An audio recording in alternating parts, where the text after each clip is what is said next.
HRN listeners.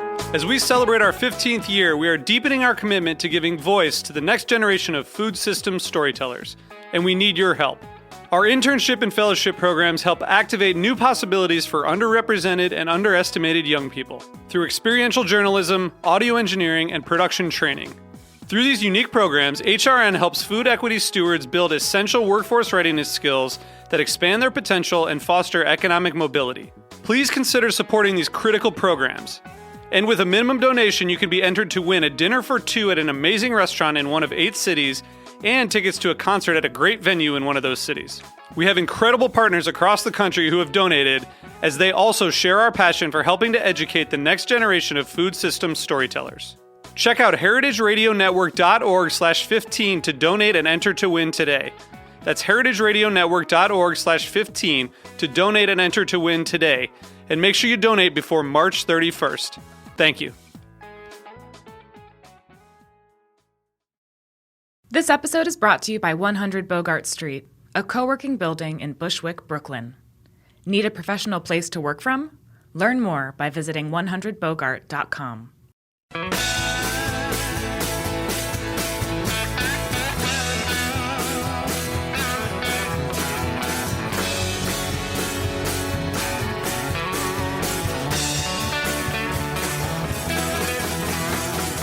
Hey, welcome to Beer Sessions Radio on the Heritage Radio Network. Hey guys, I'm Jimmy Carboni. I'm the host here on Beer Sessions Radio. This is a special recording in August. It'll be airing sometime soon. The reason we did this show is there's a special event in New York, and it's the second year. It's called Beers Without Beards, and Grace White's put that together with Hop Culture a year ago, and we unfortunately never got to do a show with her, but we got contacted by Origin Malt out of Ohio, and they're here in town, and there's some special things going on for the Beer for Beards event. So let's introduce our guests. You guys give me a quick intro. Hi, I'm Sarah Haggerty from Origin Malt. I handle all the sales and marketing for our company. Where are you guys based? We're based in beautiful Columbus, Ohio, smack dab in the middle. So you're here because you have a lot of women involved in your company? Yes, actually. So we, our two co-founders, Vic and Ryan, brought me on about 1.5 years ago. With that, I brought on into our team both Rebecca Jennings, who has 15 plus years of quality experience in malt from RAR, and Whitney Thompson, who's also been in brewing and quality for about 15. Great. And our other guest? Ivan Dedek, Director of Brewing Operations at LIC Beer Project. Great. And what are you doing here? You're not a woman. Isn't this the Beer for Beards show? Very observant of you. It's beer for beers with me, but I'm an old man and still can't grow a beard, so I guess that counts for something. But we, Origin through Hop Culture contacted us about brewing a beer with them for the Beers Without Beards event, and we were, thrilled to be. LSC Beer Project, one of the owners is a woman, Caitlin. That is correct. Yeah. And I believe you spoke with her recently as well. Yeah, we had a great show with her. Yeah. So there's a lot we're going to talk about today. Definitely about malts, regional malts, starting a malt facility, the differences between growing grains in Midwest versus New York State. So let's take it away. So let's start with Beers Without Beards. I know about the event. It's really great, and there's so many people in town for it this weekend. What do you guys do in LIC Beer Project for that event? Now, did you make a beer with a malt that's our source for you? Correct. We brewed essentially a classic American lager, so a slightly maltier lager that was dry hopped with the Origin malt, about 99.5% Origin malt with a little bit of acidulated in there, and it came out outstanding. It's nice. It's not too crisp. It's very nutty. It showcases that malt that they make over at Origin. And we're going to taste that beer, right? Correct. Yes. Great. And Sarah, tell us just to give us a sense of what you do and how you operate. Yeah. Tell us the process of contacting LIC Beer Project, figuring out what malts they would use, and Totally. that So communication. one of the things that we're really proud of and really passionate about is education. People say, hops are so sexy. Is malt ever going to get there? And what we've been really focused on is not just educating our customer, being brewers and distillers, but educating consumers. So I met Grace at CBC out in Denver. She came up to me and we were talking about her work with Beer Without Beards and putting that on. And I said, God, that would be a great opportunity to bring people into understanding malt better and having a workshop and being able to share what we do as women at Origin Malt with the community that appreciates craft beer here in New York. That's great. So Yeah. tell me about the beer. So what malt did you use? Are you guys... Yeah. You This have is- farmers that you work with. So give us a little bit about the backstory. So this isn't just some German malt that these guys bought. No, this is not just off the boat from Germany. So this is a beautiful variety called Puffin. So when we started about 5 to 6 years ago, our co-founders, Vic and Ryan, were working with a variety of researchers and farming partners, seed producers out in the Midwest. They identified Puffin for not only its ability to grow in the Midwest, but it had great, not only those agronomic results that farmers really need, right, to have a sustainable crop to ensure their economy, but it had great malting characteristics. So we brought in this barley, we started growing it up from a little cup of seed, pretty much like literally like a cup. They found it in a seed bank in Colorado, and we acquired the license, so we maintain full traceability. And we went from planting roughly 350 acres to now planting close to 15,000 this fall. And this malt was, we actually have it contract malted right now while we're building our facility in Ohio. And it's beautiful in the way that it's a two-row winter barley, a descendant of Maris Otter, big popular brewer's grain. So it's UK in origin. And it allows you to have that beautiful malt backbone coming through with the toasty or nutty, characteristics that I was mentioning. But it's malted to a craft brewer spec, so we're looking to hit that result that they so desire from those imported Pilsens and classic brewers malts. And what process? So for you, Ivan, at the brewery, LIC Beer Project, how did you guys interact back when you were connected with Origin Malt? So we were just first curious about what kind of malt we would be using with them, what they were making, and those sorts of things. When she came up and told us about the Puffin malt, it's something I had heard of but never really used because it's a difficult thing to, as she said before about the traceability, it's one of those things like with like Citra or Mosaic or Galaxy, where only certain growers that are allowed to grow that malt can grow that malt. So it's not an easy thing to get a hold of. So it was kind of a unique opportunity in that sense where we were able to use this malt that a lot of people just don't get because it's not available to the Do marketplace. you think that down the road brewers will put the name of certain malts on their label? I certainly hope so. It's all over the bag. I designed it that way. Take a lot of photos, right? I think a lot of Yeah. people are at the moment as well already. I mean, you're obviously, as you said earlier, hops are way more sexy than grain and malt. But I mean, when you've got certain Pilsner malts and different ryes and things like that, and it's more, maybe we're not doing on the label as much with our base malts, but more the specialty grains. But I think if you have specialty growers that are producing outstanding malts, then those will end up on labels. Yeah, and adding that to that, the fact that it's domestic, that it's coming within 100 to 200 mile radius of over 2,500 breweries. Being based in Columbus, it is advantageous for that geographic position. But it also allows brewers to connect to, I think, embracing malt in a way that pushes it forward into the customer, right? The beer consumer. And part of the work that we did on this collaboration beer that was, I think, the most fun was we were talking about, how this is going to play into our workshop. So we do a lot of malt education. We call it our Seed to Sip Malt School. And what we do is we take consumers and brewers, all of our attendees, through not only just this beer, but we take them through the chew. So chewing the malt itself, and then a hot steep, and then tasting the beer after that. And we go in a progression all the way from our 100% Origin Malt Pilsner that we have here to a porter. And we're tasting a variety of different malts all the way through. So it truly allows you to develop that understanding and value when you go to drink an IPA next time or an amber, that you're going to know that there's more nuance to that than just base malt that was imported or the sexy hop that's listed on the menu at the restaurant. Great. You guys have such a high level of professionalism. I mean, just you're going to tell me your backstories, but Yeah. I'm so impressed. I feel like there's a new era of younger people that are. You have a lot of experience, some of it's science backgrounds. So just tell us how you got started. Yeah. Starting in the beer industry or your education. 'Cause you're you wanna pretty go cool, first? man. Sure, I'll Both go you guys, first. yeah. You've got a great background. Thank you.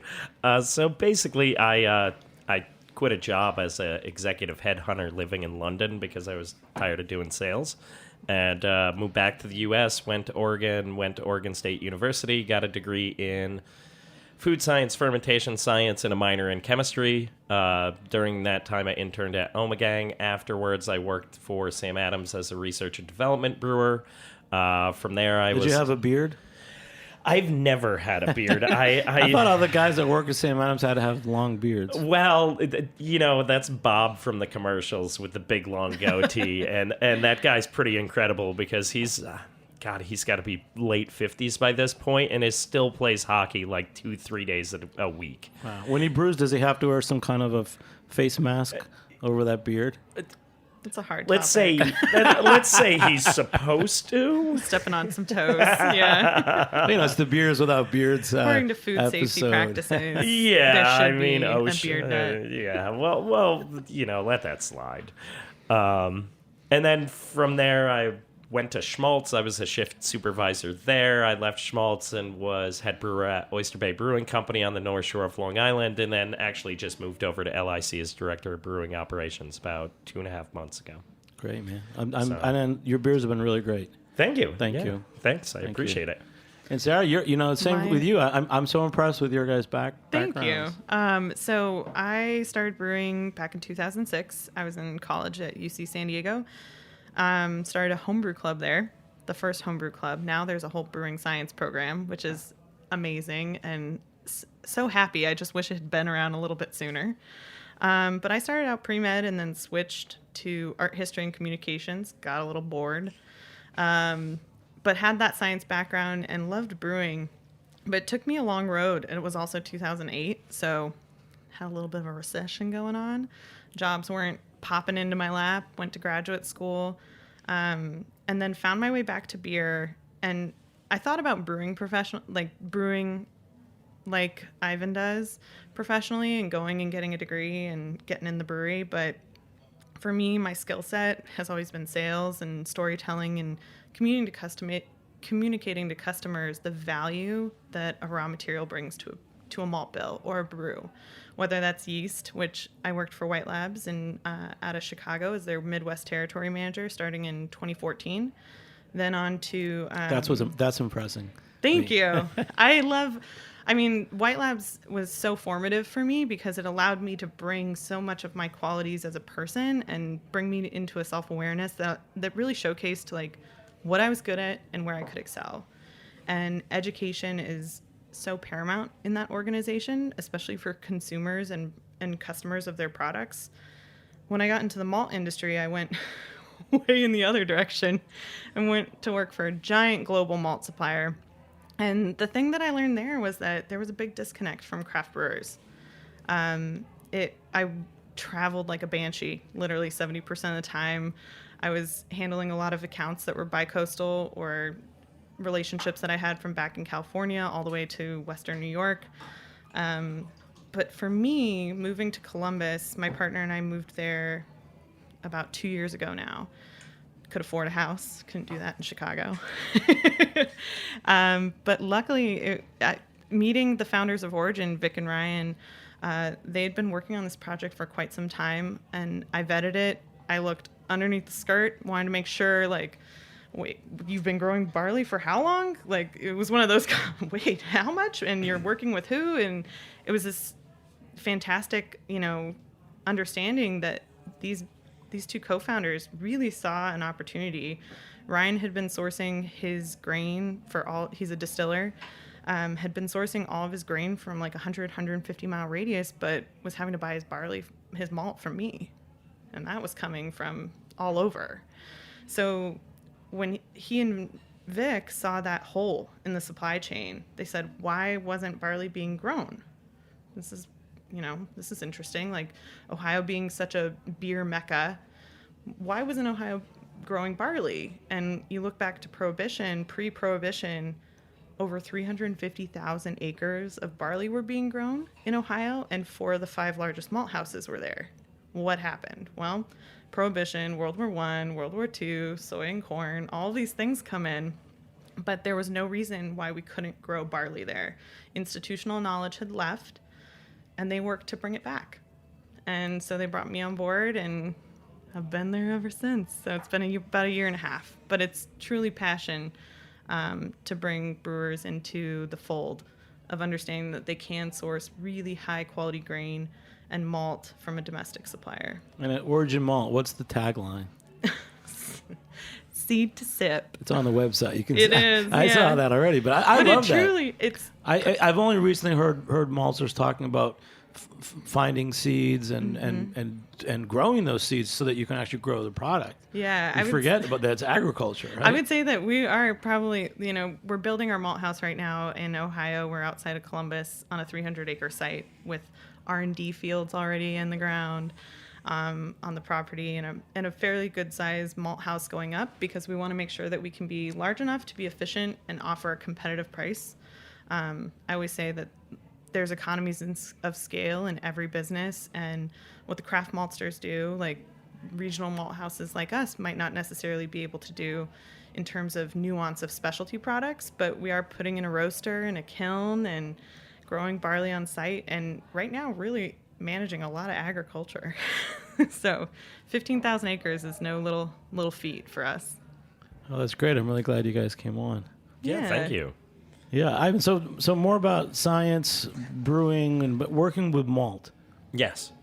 I mean, their malt is, any malt in general, it's a learning curve. So when you first get that first batch of something new that you've never worked with, it's kind of a trial and error sort of situation. And I personally like to try to start small scale and work up. Unfortunately, with this plan, we didn't quite have that opportunity to do kind of desktop trials and that sort of thing. So we just went 2 feet in on this beer, and you've tried it. It reminds me of a regional craft American lager. So it's a little bit malty. It's not a macro, but our larger New York State regional guys that make a really solid craft lager, and it kind of reminds me of those, where it's toasty, nutty, little bit of hop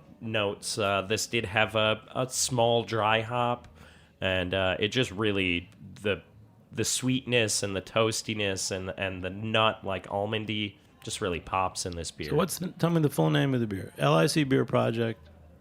Beers Without Beards. Yeah. With a lot of things bounced around, and we even took some polls. We took some polls and then realized the TTP's a little tough sometimes to get stuff registered in a quick manner.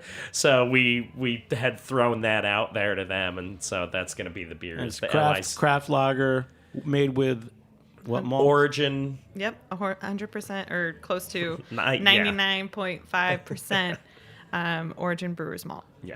So for the lineup, I mean, by the time the show airs, the event will be over, but are there any other breweries or people that will be at the event that you'd like to mention, Sarah? Yeah. Well, actually, so what's really interesting is, while we didn't get to do our benchtop trials, we'll be doing some steeps and tasting after the fact. But I had run this malt with a lot of customers already, and one of our biggest customers and a big proud supporter of regional agriculture and procurement is Rheingeist. So Rheingeist, they have 2 women on their team, Libby and Natalie, who are awesome. Where's that? Rheingeist is located in Cincinnati. I forget that people, I'm like, oh. You're in New York. Yeah, sorry. Not in Ohio. Don't you know? So Natalie and Libby from Rheingeist, they were super interested in what we were doing, and the whole team there has been really supportive. Came out to our field day back in late May, and I talked to him about this opportunity. I was like, hey, like, you're both two really talented individuals. What if we, like, let's make a beer and let's bring you involve you in our malt workshop around Beer Without Beards. And so we made another 100% Origin Malt, Brewer's Malt beer, and that is much hoppier than this. But alongside it, it's going to be a really interesting kind of cadence in our tasting on Sunday. And Rheingeist is a great supporter, along with Platform, which is up in Cleveland. And out in Columbus proper, we have North High Brewing, which they established an entire brand around sourcing regional ingredients, called a brand called Cover Crop. Very aptly named. That's very cool, yeah. So they've been big supporters, and but out here with the ladies from Rheingeist, myself, and my colleague Whitney, like, we're promoting that educational piece, but also really bringing malt to the forefront of our consumers.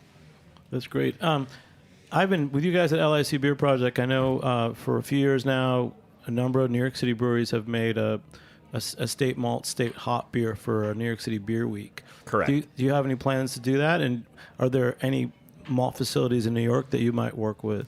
Yeah, without a doubt. We honestly haven't planned that far out yet, and I'm not going to lie.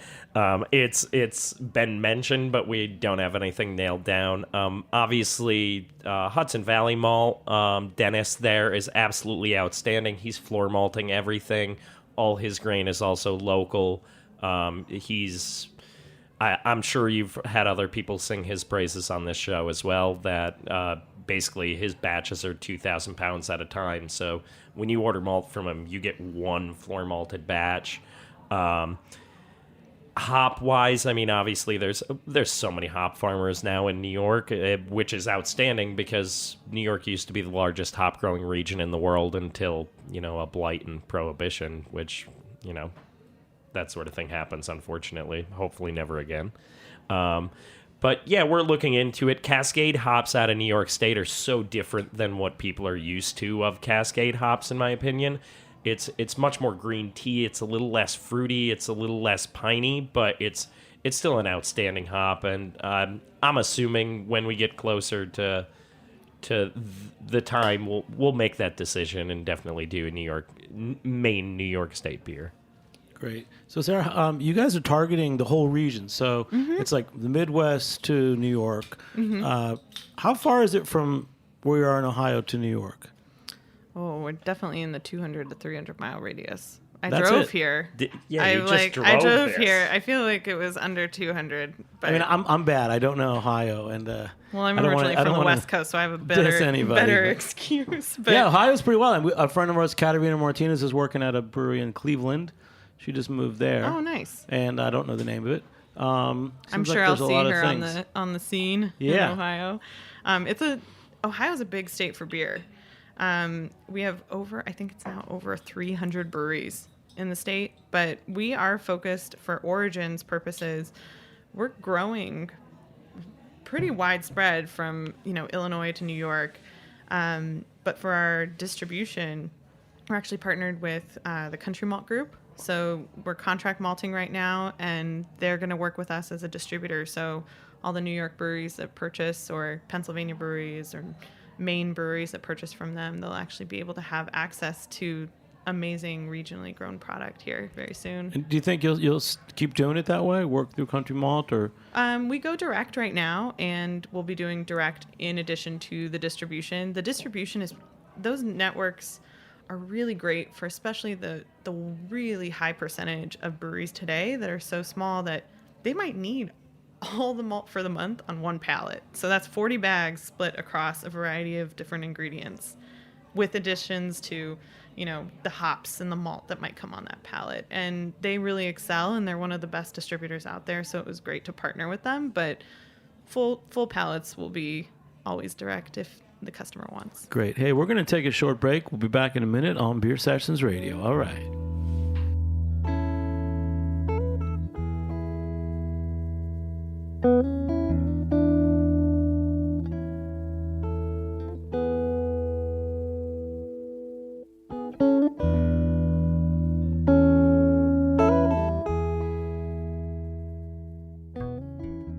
This episode is brought to you by 100 Bogart, a new building in Bushwick, Brooklyn that provides offices, co-working, event spaces, and a brand new podcast recording room.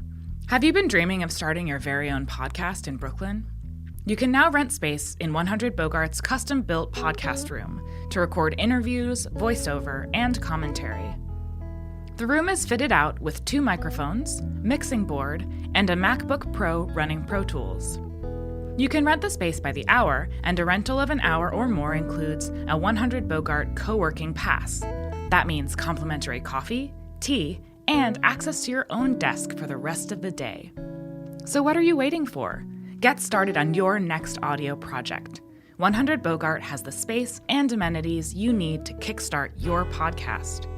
Learn more at 100bogart.com or call their team at 718-362-3539.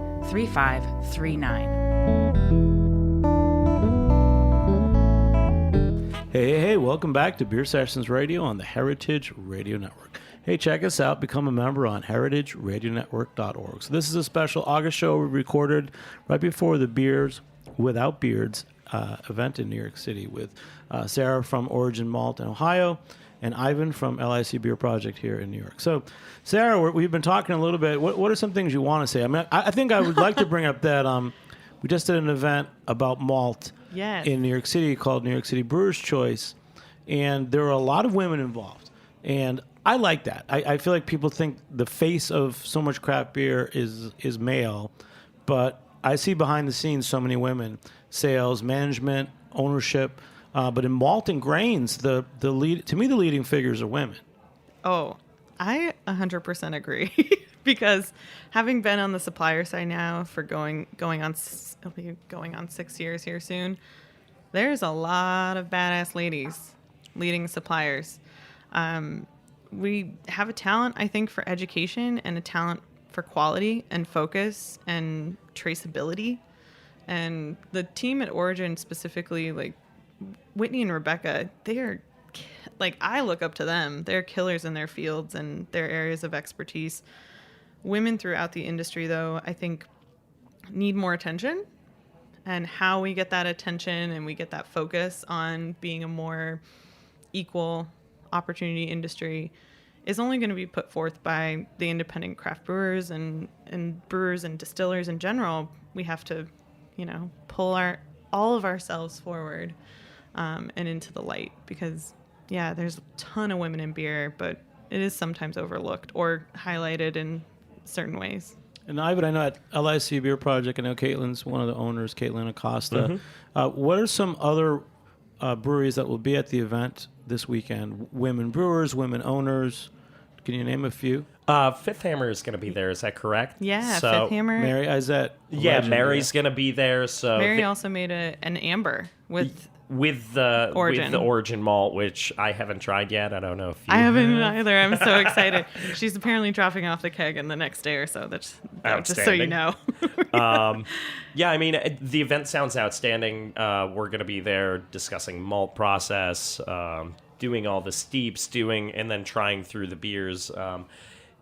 There's Molly Browning from Lallemand. Yes. Molly's also a force to be reckoned with. Just tell us where that is. So Lallemand is a yeast company, and Molly Browning, super badass. She and actually have presented before at a Women in Beer event hosted by Warped Wing out in Dayton, Ohio. And Molly is a killer in her field. She's been around for a long time and brewed professionally, but she's an expert, and she's hosting a workshop on off flavors, which I think another thing that consumers taking the veil off the eyes a little bit when you have that opportunity to understand what an off flavor is, it creates a better beer consumer. I honestly believe that if beer consumers knew off flavors better, everyone's job in this industry would be so much easier, because I've tasted beers from brewers and I'm like, this is infected with this, and then on Untapped it's still a 4-star because it came from a cool brewery.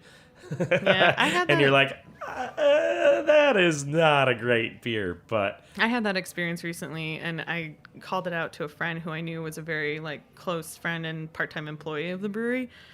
And I was like, hey, I'm not blaming you or the brewery, but maybe it's a tap line. Like, we don't know, but just heads up, go get that on real quick and check it out, because when you taste an off flavor, like, that's not the representation of your brand that you want out there. So If you don't know it's an off flavor, you might just think it doesn't taste good. right. Correct. Or you think, oh, this is what craft beer tastes like, and now I go looking for diacetyl. There's still a lot of places, even in New York City, where you see a line of taps, and you're like, oh, I'll get that obvious craft beer, and that they don't clean their lines, which is a big issue. Right, and the New York State Brewers Association started a trial program. This was a couple of years ago, and they only did it in a few upstate counties. Upstate, not the Bronx. And they... Hey, you can know your upstate counties. Come on. Okay, fine. Even I know that that's not upstate. Albany, Otsego, Rensselaer, I don't know. I'll just throw a couple more out. And the New York State Brewers Association was basically giving certification to bars that were cleaning their tap lines at like every 30 days. So they would get a certificate on the wall and have like last date cleaned. And I think that would be super helpful to the industry as a whole, that people walk into a beer bar. Now, we all assume bars that are designed for selling beer are cleaning their lines, but we don't know for sure. So I think that'd be something that'd be super helpful, just to see, like, oh, these guys. I'm going to give a shout out to the goodbeerseal.com. I think there's about 80 beer bars in the New York City area that have a Good Beer Seal. Correct. Yes, and I have seen that awesome. before. I'm pretty sure they're all doing a lot of cleaning, but that's a whole nother show. No, but that's so valuable, I think. Like, whether it's a seal, whether it's certification from a state organization. I've seen just some craft breweries just straight up put the date that the last time the lines were cleaned. And that, to me, that is the cream. Yeah, no, I mean, there's a good line cleaner that I know that when he goes in, he puts a sticker on the window every time he cleans. So, that's a great system. But that's what you guys have to deal with. I mean, as brewers and, Suppliers. as a supplier, you're kind of 100%. looking at the whole chain, aren't you? Oh, God. I mean, you're worried about something sitting on a truck too long, or making sure the beer gets refrigerated. It's always the malt's fault. But what Well, can and happen? that's the added issue as well. Is, I mean, she may sell an outstanding malt to a brewery, and they just may not do it right. Yeah. People are wising then it's up. the maltster's Yeah. fault. It's not the brewer's fault, because it's When you- upriver. Right. I think this is a very good segue, because one thing that I always talk about with my customers is when you come into trialing a new malt like this, the Two-Row Puffin that we used for this beer, you should run it the way you run your other malts. Realistically, like, you should see how it performs based on how you normally run your brewery. And then you have to do some science, which normally people don't like to do.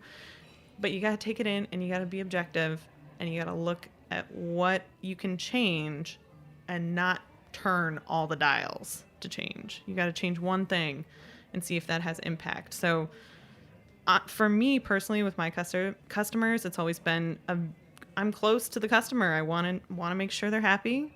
I want to make sure they're using it properly. But I'm not going to say, it's obviously your fault, not the malts. So Good sales technique Yeah. there. Not that asshole. for Malt 101 for our listeners, what is, let's say you switch from your regular two-row barley to your new barley. What are the things, like scientific measures or chemical analysis that would be done, and how would these affect things? I mean, straight off, would you say that just looking at the kernel side by side might be the best thing that you can do to start? Yeah, visually, obviously, looking at it, the size is a little bit. Yep, winter barley is a little bit smaller, and also because it's a winter crop, so it goes in late September, harvested early June to mid-June. Sometimes in certain parts that are more northern, like here in New York, as early early July. So first instance, if it's a smaller grain, then how does that affect your brewing? Well, you have to adjust your mill accordingly. So just like with any other process of milling any other grain, I mean, when you're milling wheat, which is smaller than a regular barley, you have to adjust your mill accordingly. Maris Otter itself is usually a little bit smaller than a regular just two-row, base malt. So you're constantly adjusting your mill in order to get the proper crush on it. Yeah, and there are mills out there when you look at them wrong, they change their setting. We've got one of those. They're a little spooky, and they have a mind of their own. But yeah, I would say the mill setting is definitely number one. Number two would be looking at process, temperature. So in the brew house, what your mash temp is. Did you have more haze in your final beer? But some of the things that are different in every brewery is like, do you centrifuge? Is everything unfiltered? Like, you have to look at the full chain to really assess what's going on. And so I think just always looking at mill setting first to make sure your extract comes up and that you're getting nice crush on all that grain is probably the first thing that I would always tell a brewer to look at. And that's super simple to do. I mean, just buy a sieve. I mean, it's really not Just that sort hard. it. Yeah, Sort it by size. exactly. And just make sure your mill's set to the right setting. And I mean, obviously that's best practices just whenever you get a new grain in to do that and just run a little bit through the mill and see if the setting where the mill should be set. And what about chemical analysis? Like, so what is analyzed in malt? So What compounds, whatever yeah, levels? so I think for brewers, the things that they're going to look at and totally chime in, protein, Yep. beta glucan, Yep. DP, which is diastatic power, fan, S over T, Kolbach. Yeah. Start with those. So what? Kind of. Yeah. Yeah. I mean, obviously, protein. So S over T stands for soluble over total protein. So Yeah. how do Yep. those interact with your beer? Give us a quick.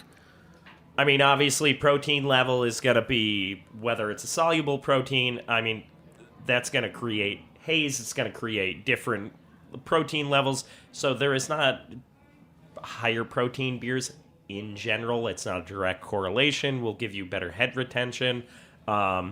The friability is also an important thing. Sounds like bacon. Protein, friability. Yes. Yeah. I mean, I haven't had lunch. That just got me I going. know, me Oh, too. we're here at Roberta's Pizza. Trust me, we're going to eat. We're definitely going to eat pizza when we get out of here.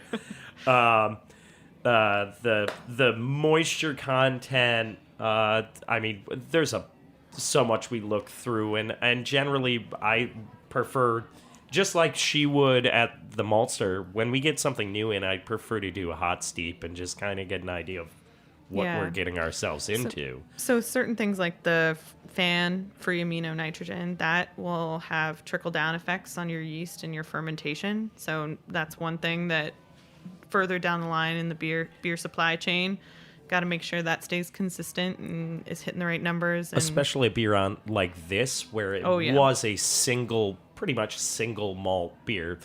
We keep saying 99.5 because the acidulated malt is there strictly for adjustment Kicks. of pH. I mean, just to make sure we've got a good mash pH, but we can't Yeah. say it's 100%. What's your favorite book to learn about malt? I mean, You have one. Oh, the great John Mallett. He's a friend and a great brewer. And John Mallett Great, malt. yeah. John Mallett from Bell's Brew. yes, right? from Yeah. Bell's. All right, I'm going to switch. New question. Okay.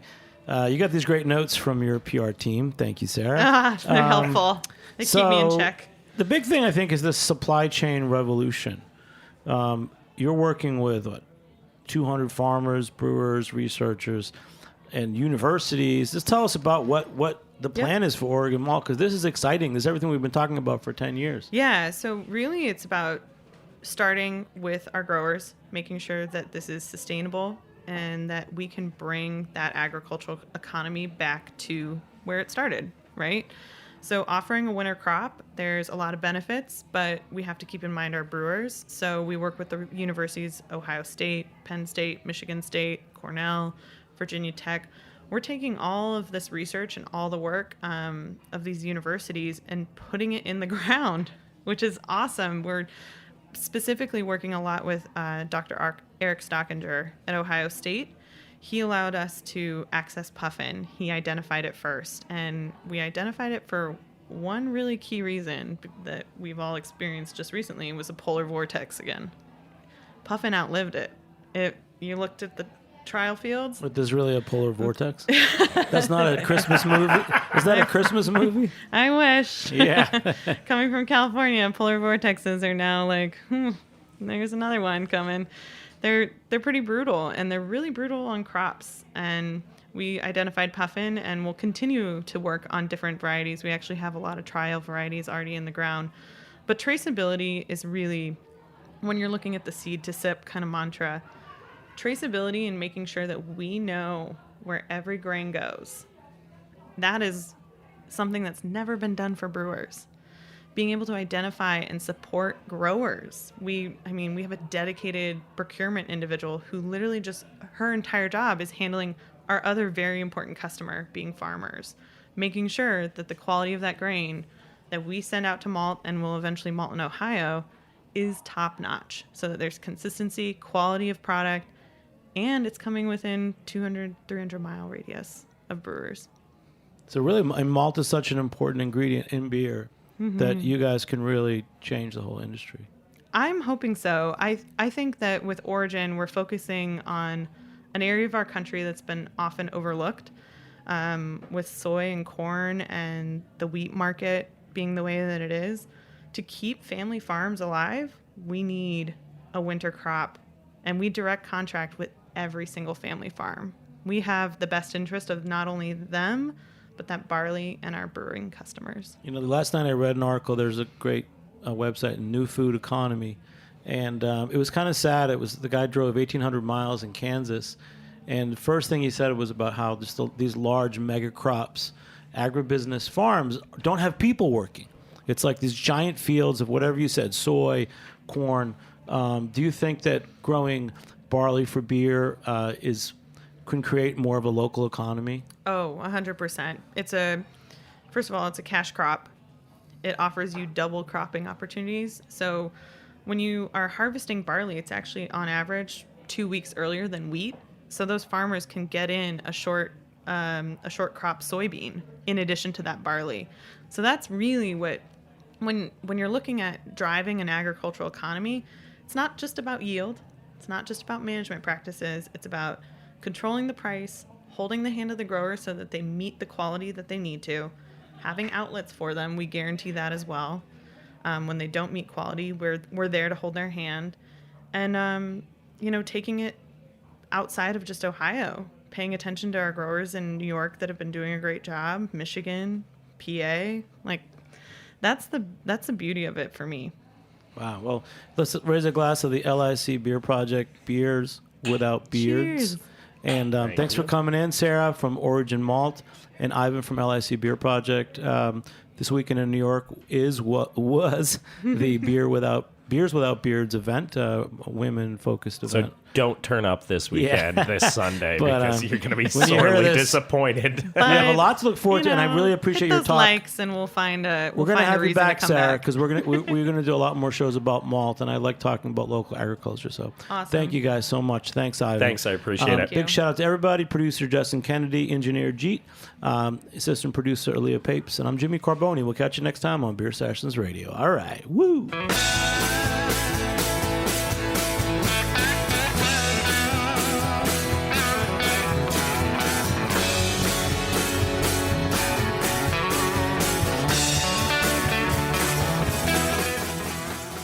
Beer Sessions Radio is powered by Simplecast. Simplecast is a popular hosting and analytics platform that allows podcasters to easily host and publish to apps like Apple Podcasts.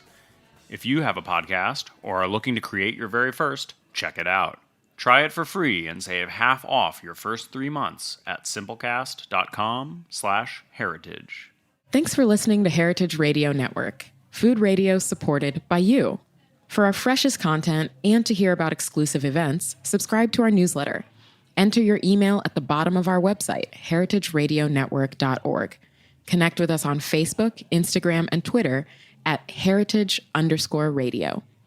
Heritage Radio Network is a nonprofit organization driving conversations to make the world a better, fairer, more delicious place. And we couldn't do it without support from listeners like you. Want to be a part of the food world's most innovative community? Rate the shows you like, tell your friends, and please join our community by becoming a member. Just click on the beating heart at the top right of our homepage. Thanks for listening.